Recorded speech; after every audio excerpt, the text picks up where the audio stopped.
Hiwa tayo ng talong, guys. Hiwa tayo ng talong. Lagyan natin ng San Marino ang ating talong. Tipid ulam ito, guys. Lutong Bisaya. Ayan na. Mabuto ang talong.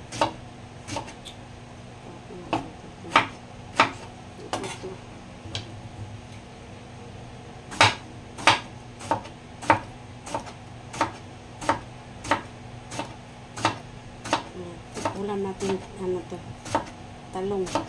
Kasi mabuto na yung talong.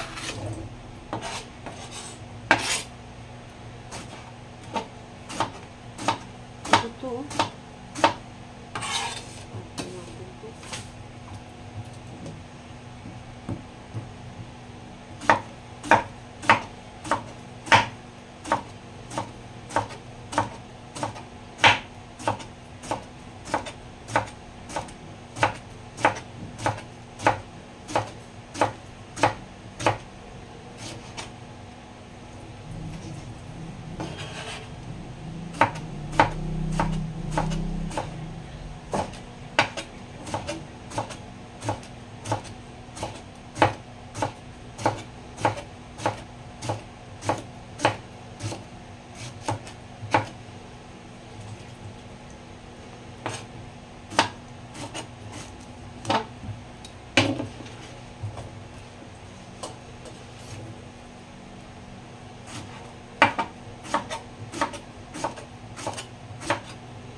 Lagay natin ng mantika, guys.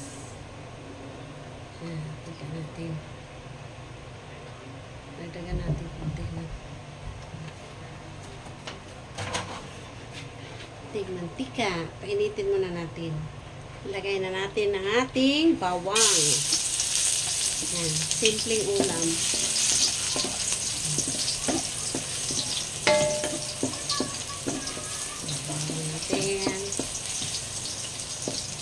Ang ating sibuyas. Pigayin natin sibuyas. Isang piraso lang po nilagay ko eh. Ganyan lang, guys, ang ating simpleng ulam. May ulam na kami, guys, na prito kami isda dyan sa paksiw.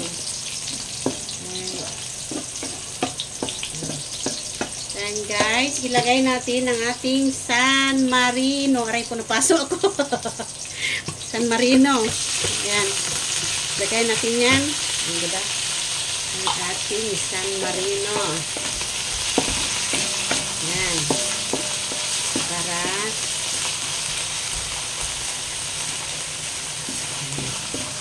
simple lang yan, guys, pero makarami tayo ng kanin ito.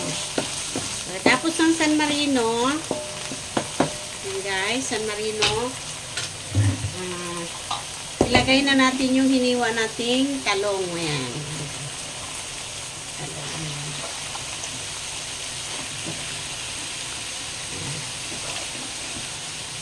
Ganyan lang pag ano, guys. Lutong Bisaya yan, guys. Pero dito ko yan natutunan nung nagtrabaho ko sa SM North. May kasama akong katrabaho na nagluto siya ng ganyan. Hala, mali pala ako ng hiwa. Dapat pala pahaba. Yan kasi, puro ako YouTube, puro dot-dot eh. Mali pala to. Hayaan mo na. Yan, ganyan. Tapos, Tapos, atin mo ng takpan. Atin mo ng takpan, guys. Yan. Saka na natin anuhin yung ano yan, mamaya pag kumulo. Ating buksan. Ating haluin natin, guys. Yan. Kumatas din yung talong, guys. Oh, diba? San Marino lang yan, guys. Tipid yan.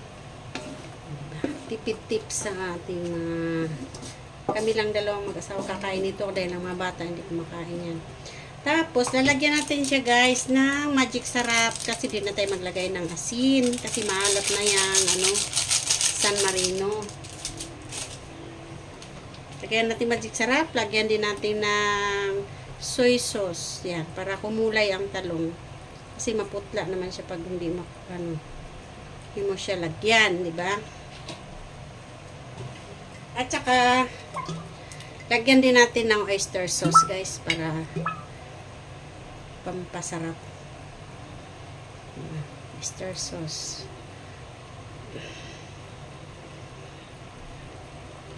Yan, pwede na yan. Tapos, ating haluin. Yan. Pwede ba kumulay na siya? Natutunan ko lang to sa kasama ko dati sa SM North. Katrabaho ko. Pag nagbaon, magluto siya ng ganito, tapos magbaon. Yan, binibigyan kami. Sabi ko, pwede pala yun. Ang sarap. Yan. Kaya ginaya ko siya. Nagustuhan naman ni Kalbo. Kaya yan. Ayan, tatakpan muna natin para maluto ang talong. Diba? Balikan natin siya mamaya. Siya, guys, kumukulo. Buksan natin, ha. Buksan natin ang ating lutong. Ilapin nga natin to. Kasi mahulog yung cellphone ko, eh. Diba? Tadang! Ang ating talong na may San Marino. Wala. Nagtutong, guys. Isunog. Wala na baliktad. Ayan. Naka-YouTube. Dumikit na pala yung Ganyan lang, guys. Walang tubig yan. Hindi ko nilagyan tubig. Gisa mo lang siya. Tapos yun. Kasi binabad ko yung talong sa tubig. Kaya yun. Nagkatubig siya. Silagyan ko ng soy sauce. Kaya ganyan. Tikman na natin ang ating niluto kung maalat pa siya o hindi. Tikman natin, guys, ha. Sarap, guys. Sakto lang siya sa marami na namang kanin maubos dito. Ang sarap. Sabaw pa lang sarap. Pwede na. Manghang. Lagyan ko kaya ng luto na yung talong. Paano palambutin natin konti, ha? Lagyan ko ng konting paminta. Ayan, paminta natin. Paminta. Ala. Konti lang. Para